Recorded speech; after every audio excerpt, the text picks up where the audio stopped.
Okay, can you hear us? That's great. Good afternoon. Welcome everyone on behalf of Fundación Avanza and together with our organizing partners, the Friedrich Ebert Stiftung and CIPED. Thank you so much for joining us today in Barcelona. We're very excited. This is our first panel. But before we begin, I would like to take a moment to remember Manu Escudero, our president, founder, and in my personal case, a mentor, who sadly passed away just a couple weeks ago. Manu was not only a central figure in our institution, for many of us, he was also a source of intellectual rigor, of public commitment, and personal generosity. He believed deeply in the value of ideas and how they're connected to democratic purpose and the importance of building spaces where rigorous debate can serve the public good. It is difficult to hold an event like this without feeling his absence, but it also feels right to do so in the spirit he would have recognized, bringing together people with different perspectives, asking difficult questions seriously, and trying to think clearly through the world as it is and how we can make it better. So I would like to dedicate this conversation to his memory with gratitude for everything he gave to all of us. And this brings us in a way to the subject of this panel. Our panel asks whether we're witnessing the return of power politics in the global economy. But one way to enter the question is to ask whether power politics ever disappeared at all. Perhaps what it is new is not that power has returned, but that the old language of neutrality, of efficiency of rules, and depoliticized interdependence is no longer persuasive to some of us. For decades, the dominant promise of globalization was that deeper integration would constrain arbitrary power, trade rules would discipline states, supply chains would create mutual restraint, and that markets would allocate resources more efficiently than politics could ever do. And today, however, this promise looks far less credible. And trade is increasingly discussed through the frame of security, resilience, strategic dependence, and critical minerals are now used openly as leverage. And in many countries, especially in the global south, the international global order is seen less as a level playing field and more as a system of selectively enforced asymmetries. What makes this panel so special and so rich is that our speakers come from all different but complementary angles: trade governance, macro-financial power, and sovereign policy space.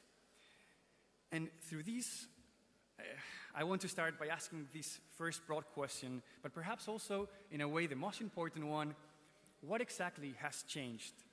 And what was always there, but now is impossible to ignore? And let me start perhaps with this one, asking Ambassador Tai. Ambassador, you've argued that the old habit of dividing the world neatly into the good free trade and bad protectionism, simply won't capture the political economy that we now live in.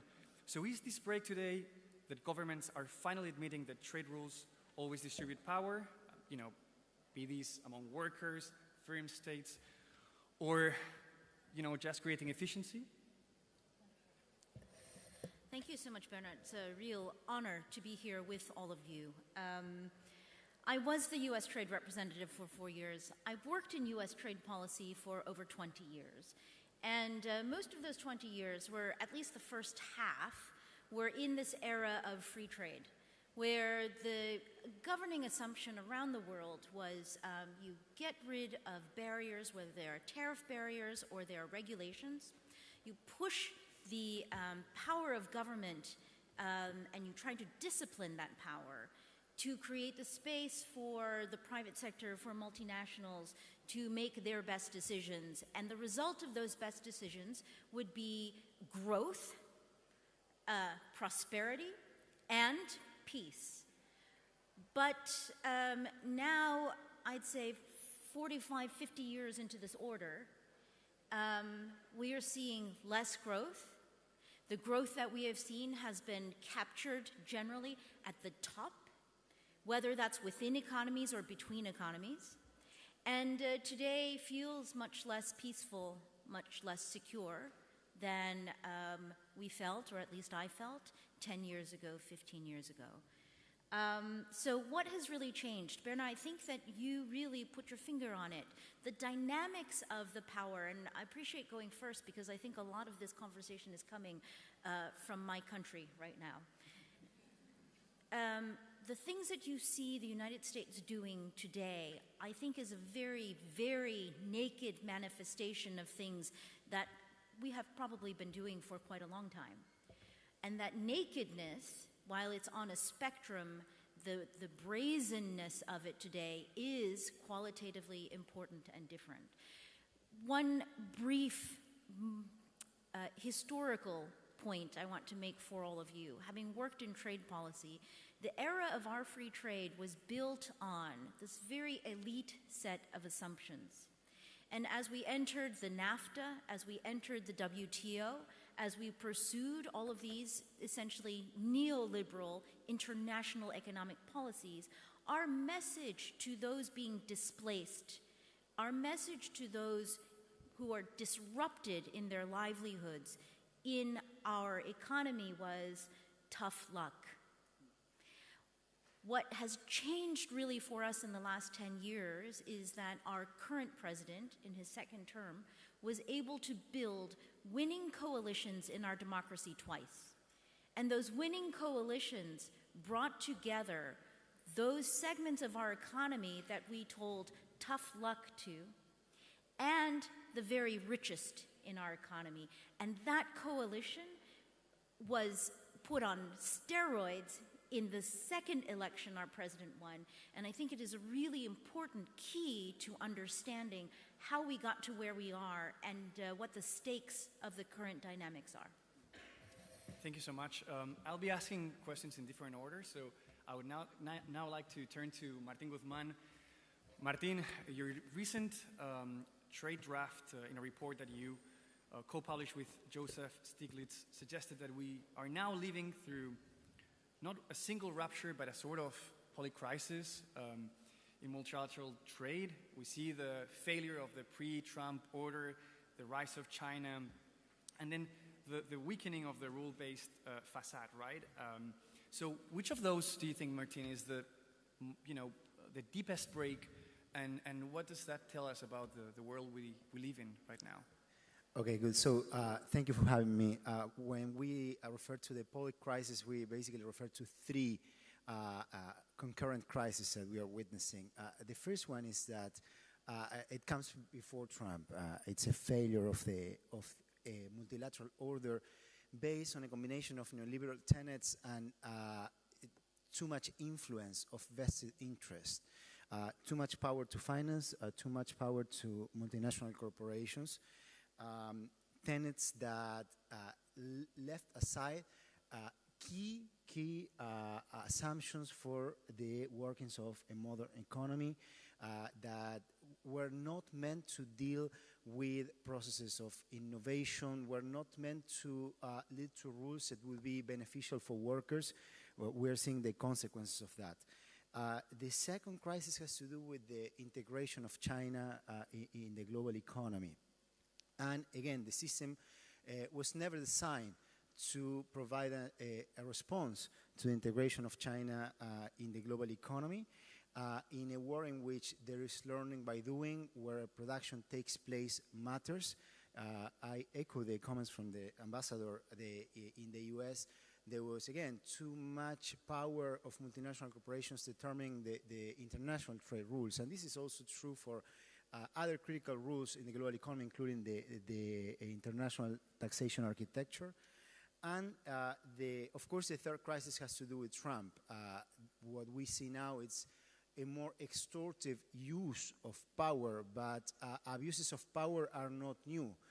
From the developing world, we've seen this way before Trump. So what we haven't seen is a progressive agenda in the US, even with any of the democratic governments, to create a progressive multilateralism. And this ends up hurting also workers in the US, not just workers in development countries. Yeah, so Isabella, your work has consistently drawn attention to the fact that markets are not just a matter of systems of allocation, but they also create dependencies, and of course creates winners and losers. So for me, the question would be the same. What has changed in the past few years?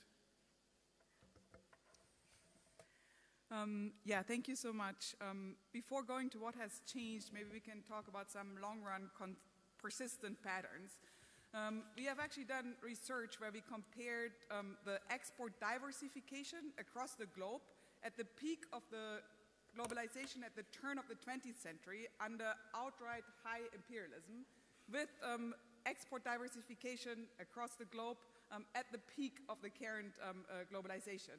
And what we find is that there's an almost perfect persistence in the hierarchy. So in other words, the very large majority of countries are locked in at the bottom of a diversification hierarchy, are specialized in exporting really just a handful of commodities, where a cream layer of rich countries at the top of this hierarchy is diversified and has been diversifying under high imperialism, and neoliberalism has perpetuated this same hierarchy. So in that sense, what we are seeing now is, on my mind, an attempt to defend the same hierarchy by yet new means. Under neoliberalism, free trade was in some sense free trade. It was free trade in the sense that in that era, Western companies had the unrivaled competitiveness. So in that sense, they could rely on competing by competitiveness. And they had their states to ensure that the global trade system ingrained their competitiveness. They made sure that industrial policy for the rest of the world was prevented because industrial policy could have presented a threat to the power of those corporations. But in recent years, and on my mind really, the tipping point is when China became competitive in some cutting-edge technologies. When China was the first to get to 5G, that was, I would be interested what the ambassador thinks, but on my mind, this was really a tipping point. And this only accelerated as China started to venture into battery technology, into renewable energies, into e-vehicles. And as we saw chart after chart where the share of Chinese companies in the global production and in global market shares for critical technologies was shooting up.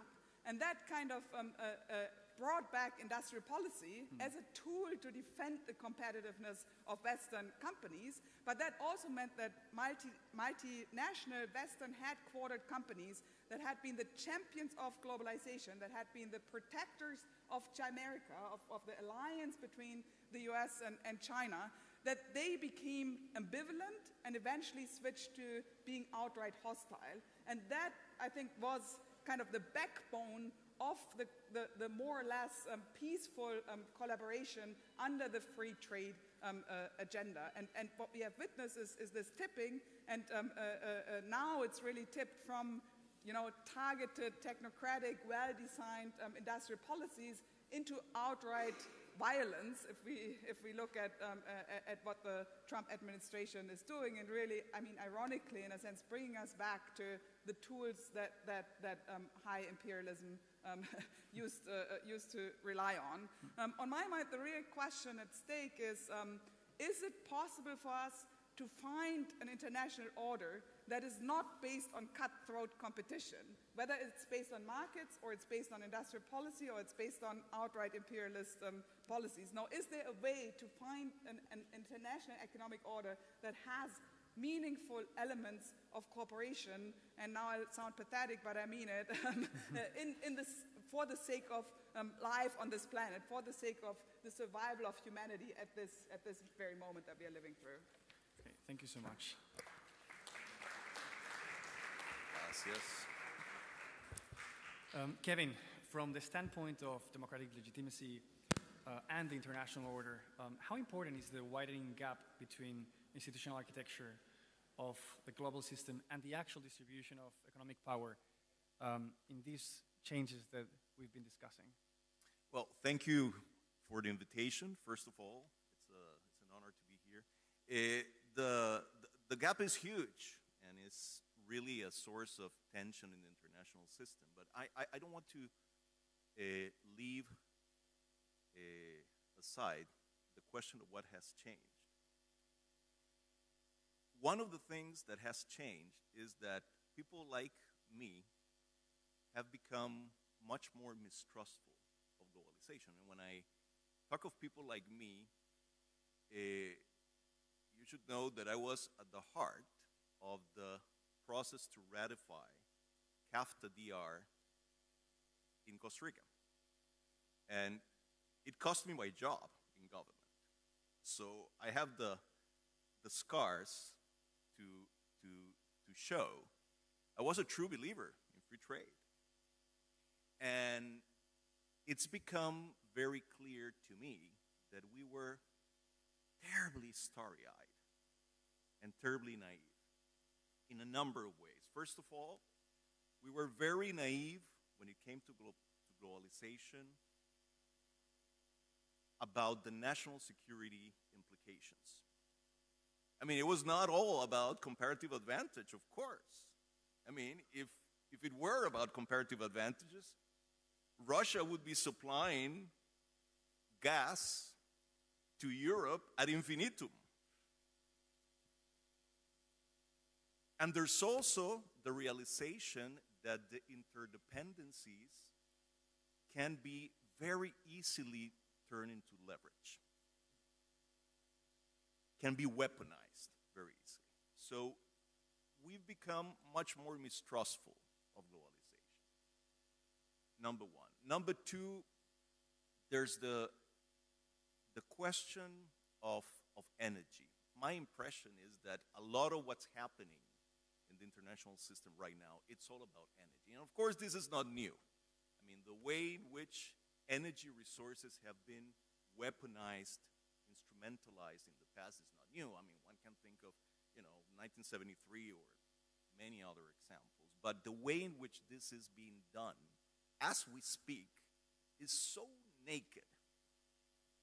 What has happened in Venezuela, what is happening in Iran, I mean, the instrumentalization of energy resources, which is, of course, related to the immense, essentially unlimited appetite for energy that we're seeing now.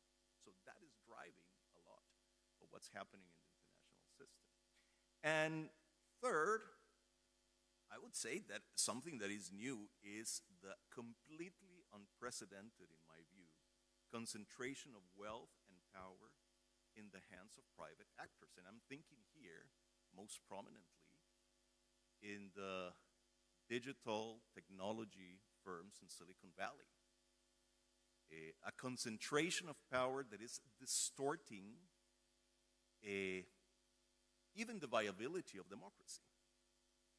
A concentration of power that is being turned into leverage to escape regulation.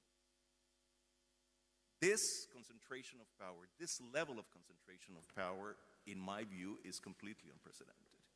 So if you ask me what has changed, those three things. So if power is now more visible in the global economy, my next question to the four of you is, where do you locate the main or the central fault line? Is it primarily between states? Is it between the global north and the global south? Is it between capital and labor?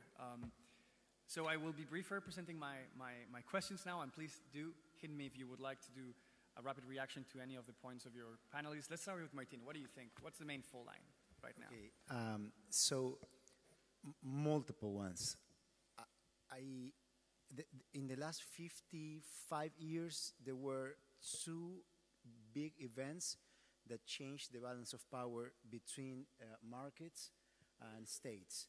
The first one is the end of the Bretton Woods regime in the early 70s and the process of financial globalization with the regulation of the capital account, the movements of capital across countries.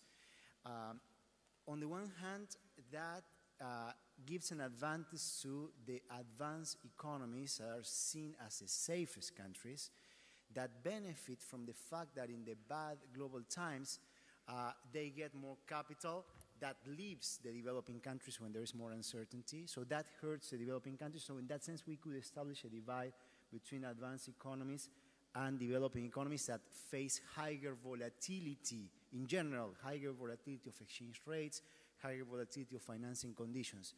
But the part that is neglected is that that also affects the balance of power within the advanced economies, within the US. It changes the balance of power between workers and finance. So that has consequences for rules of the global economy that have domestic consequences and for the rules within the economies like in the US. The second one was the 2008 financial crisis in the US and elsewhere, and the bailout of the government to the banking system, which also meant not just a massive creation of liquidity, but a massive creation of liquidity managed, because the way it was designed, by the private sector, and accelerated the process of changing the balance of power between the market and the states. So, to sum up, we see this divide between market and states all over the Western world, and between developing countries and advanced economies. Thank you. Catherine. This is a great question because it feels like fault lines are everywhere. So how to condense it to a guiding theory? Martin, I really like the way that you have analyzed the states versus markets, and the within countries and the between countries fault lines. Again here, I think for us there is within our own domestic situation in the United States right now very, very clear fault lines between those who have the power, and that's the economic power, that's the political power, that's the cultural power, and those who don't have it but are gaining with it.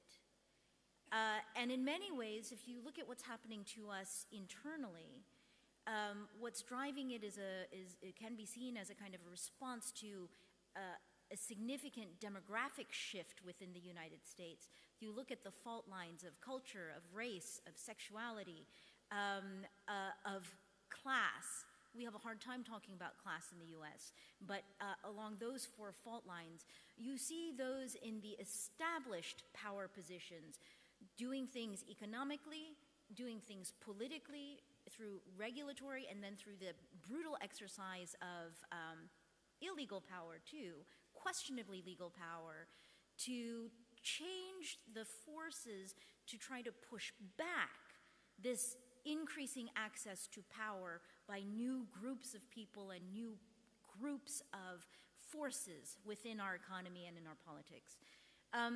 You then extrapolate that to the international arena, and I think that from my perspective, as we're looking at winning coalitions, and undoubtedly democracy is on the decline within the United States, we are very nervous about whether or not reverting to our normal instincts around building winning coalitions, whether that will work given the rigging of the system against a neutral and fair, objective, democratic structure.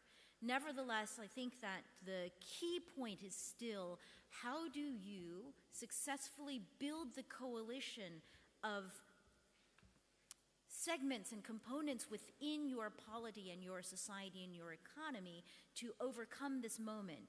And I think the key there is how the middle classes, the middle-sized enterprises, join forces with the bottom to overcome the tyranny that's coming at the top.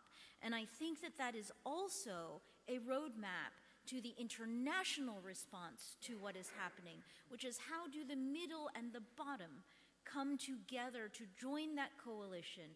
The power is much more dispersed.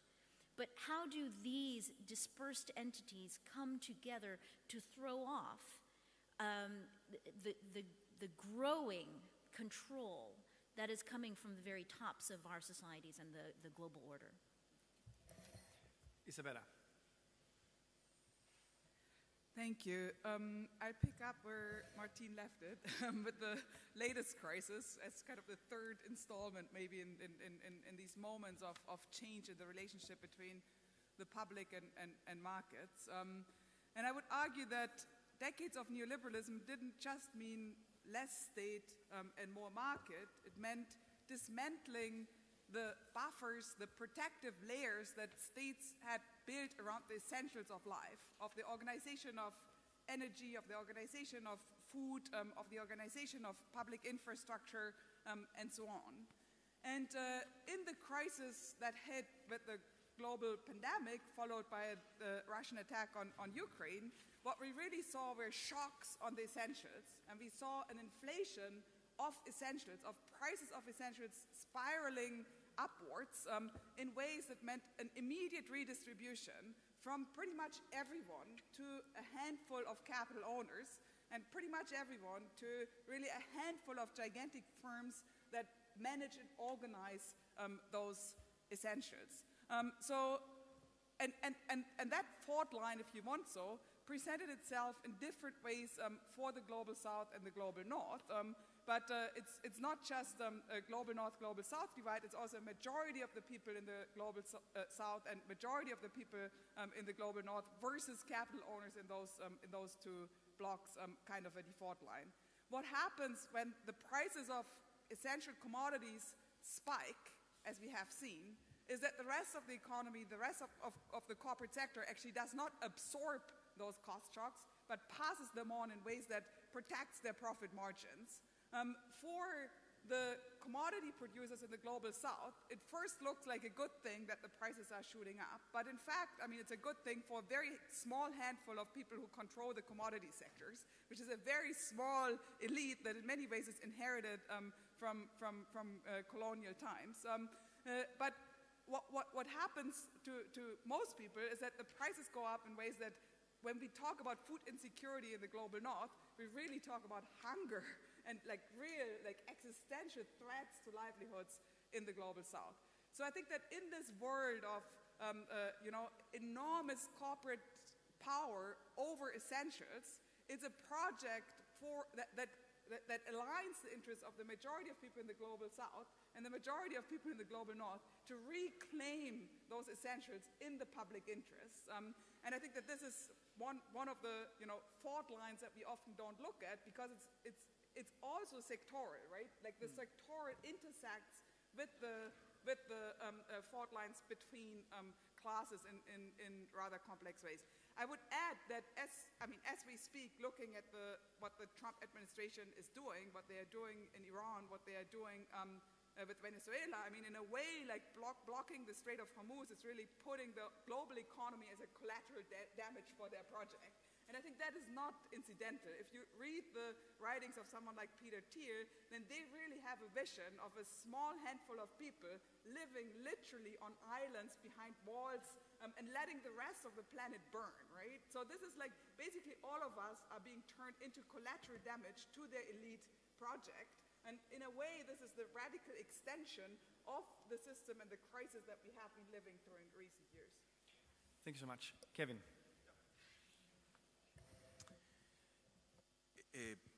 I guess, as Martin said, I mean, there are many fault lines, but I'll mention a couple.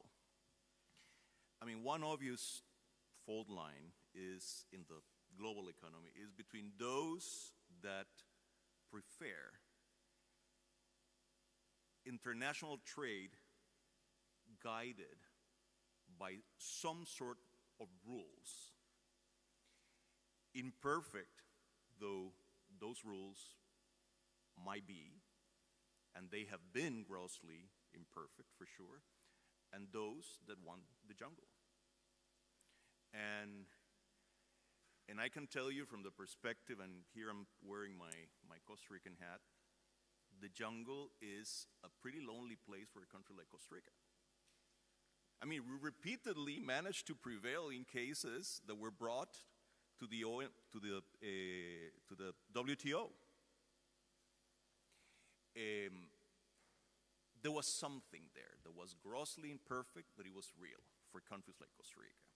So this is a very clear fault line that is becoming very clear, particularly since Trump came to power the second time around. And the other fault line is the one you alluded to in your previous question, the fault line between the institutional architecture to manage the global economy and the realities of power out there. I mean, this is, I mean, we're talking about two completely different things. I mean, I never cease to be amazed by the smugness of G7 leaders whenever they get together.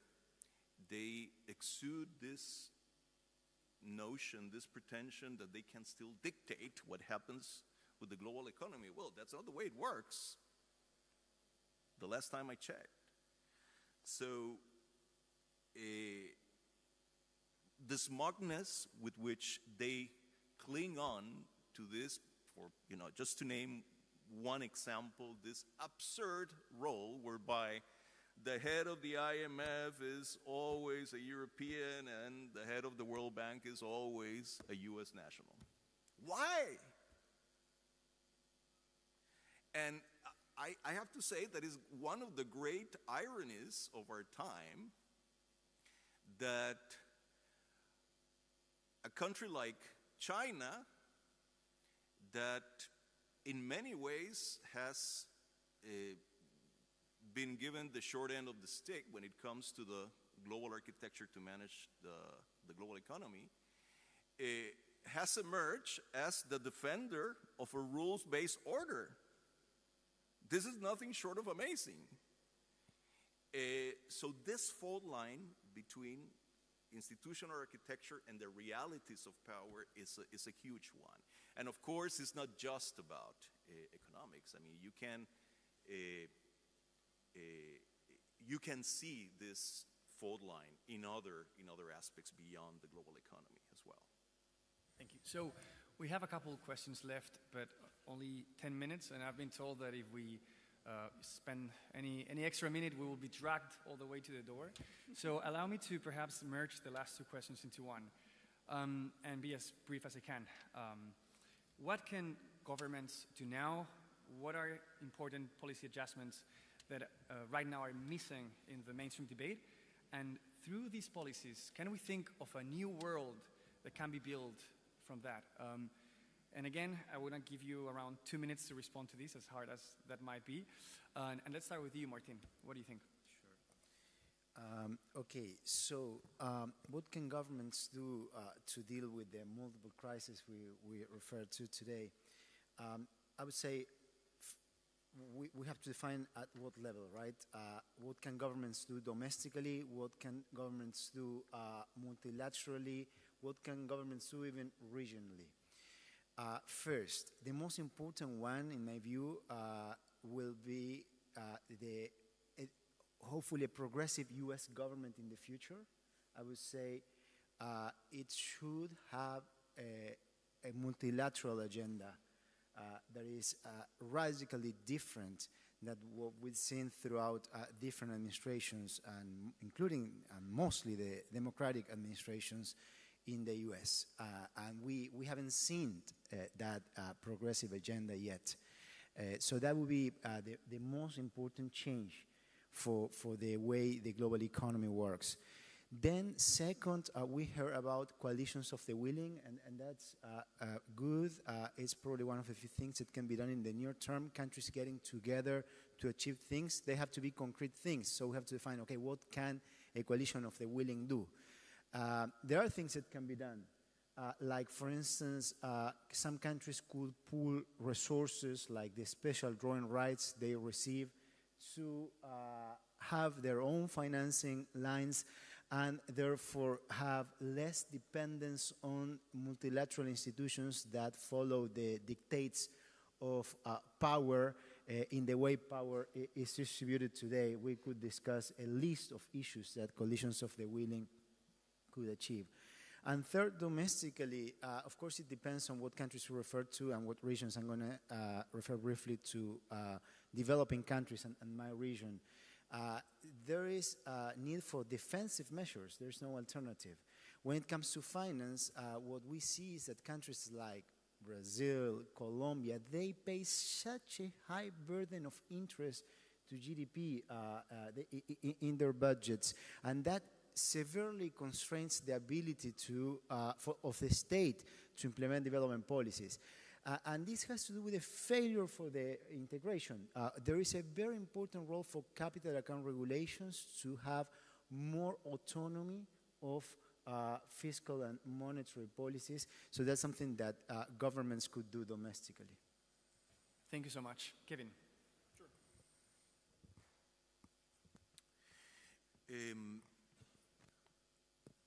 Look, I mean, there are many things governments should do. I would tell you what I would like to see. It goes very much along the lines of the coalitions of the willing. I mean, I would hope that at the very least, most governments gang together with other governments that want to see an international trading system subject to a set of reform rules, but rules nonetheless. Can this new reform system be built? I think it can be built. I would claim that, and of course I'm painting with a broad brush here, but when it comes to the international system in general, but particularly when it comes to global economic governance, the big two spoilers that we're seeing today, the really big ones, are the US and Russia. All the others, to different degrees, would prefer to see an international trading system subject to rules. Particularly, in most cases, rules that are capable, and I go back to something I mentioned before, capable of regulating private actors that are completely out of control as we speak. So I would say that other than the US and probably Russia, most other big actors in the system want to see some sort of a set of rules. And let me finish by saying that this ability to build a new, better, reformed set of rules hinges considerably on whether China remains committed to a rules-based trading system. If it doesn't, then all bets are off. Catherine. Great. So I'm not in government anymore. Just want you to know that, which is a relief, but also a frustration, because when you have access, you have those platforms of power, right? That's your moment in the cycle of political life to try to make change. Keep that in mind also with the current US government. This is their second opportunity to make change. Kevin, since you and I both have scars from trade, and I think that all of us do in one degree or another, let me say this. Rules are very important. The idea of equity and fairness and justice, they all manifest through rules, but not just any rules, good rules. I think that one of the challenges that we have right now, and it's something that governments will be important to what governments do, is we need new rules, right? The rules that we have had have produced the reality that we are in right now. We're the United States right now. This was not predestined, but this was one of many possible outcomes that is the logical endpoint of the kinds of rules that we have put in place and the kinds of agendas that we have pursued domestically and internationally. And I think that this is a challenge. Kevin, when I hear you as a Costa Rican say, I'm mistrustful and skeptical of all of the assumptions and the beliefs that you had pursuing that trade agreement, the CAFTA-DR with the United States, I'm right there with you. But that also applies to the WTO.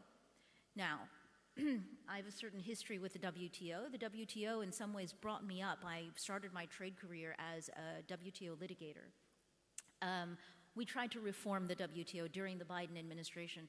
Let me just tell you today, the WTO, like our many free trade agreements, is a neoliberal institution and an inheritor of our colonial past. This is always interesting for people who don't know the WTO very well. There are only 3 official languages at the WTO, unlike at the UN where there are quite a number more. The 3 official languages are English, French, and Spanish. And I think that's pretty clear, even today in 2026. So whether it's China, the United States, India has been a consistent spoiler at the WTO for its own reasons. I wouldn't say that the Indians that I have worked with are not for rules. They're for changes in rules at the right time in the best interest of the Indian state and economy. So this is maybe the point that I want to make, which is going forward, we need the new rules. It is actually hard for people in government to be brainstorming the new rules while they are in government. And I'm looking, all 4 of us are out of government right now, and hopefully I think most of us here. That means that it is our role to be developing those new rules and the new logic, the new assumptions for the new order that we would like for our governments and future governments to implement. Thank you so much. Isabella, you get to close the panel in 2 minutes because I'm already getting death threats all the way from the room, so. Thank you. Well, we are in the age of raw violence, right?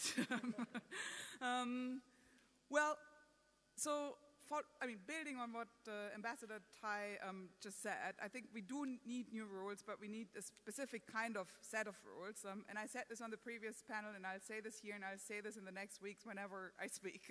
I think that in this moment of crisis, the ways in which this crisis is being handled is going to set the path. If we let once more this crisis be completely managed by the market and have the increasingly scarce, not just oil, but raw materials that are critical for the production of all sorts of things, including food, including every gadget that you might be using, the translator that you have on your ears to the lawnmower that you may or may not be using. If we let, again, the market be the arbiter of how we manage these scarce, critical resources, it will be the law of the jungle. The European Union, at this juncture, has a unique opportunity to step up and try to coordinate a buyer's club for oil that defends a price ceiling and that comes up with fair rules of allocation. If we do not do this, rich countries will be bidding out poor countries, and in the process bidding up prices in ways that will generate windfall profits that are absurd, that will increase the inequalities that we have been talking about and harm the working people all over the planet, create a cost of living crisis on a proportion where the defense of democracy will be an uphill battle of a type that we haven't seen. That's why I've been calling for an anti-fascist economics, and I think the first step is how we manage this crisis. 10 seconds. By hearing everyone, I wanted to add that the conclusion of this panel, in my view, is that to see a better world and to build a better world, we need a Peronist government in the US. Okay. Well, with that idea, please join me in thanking our panelists. It's been a pleasure hearing you. Thank you so much. Thank you.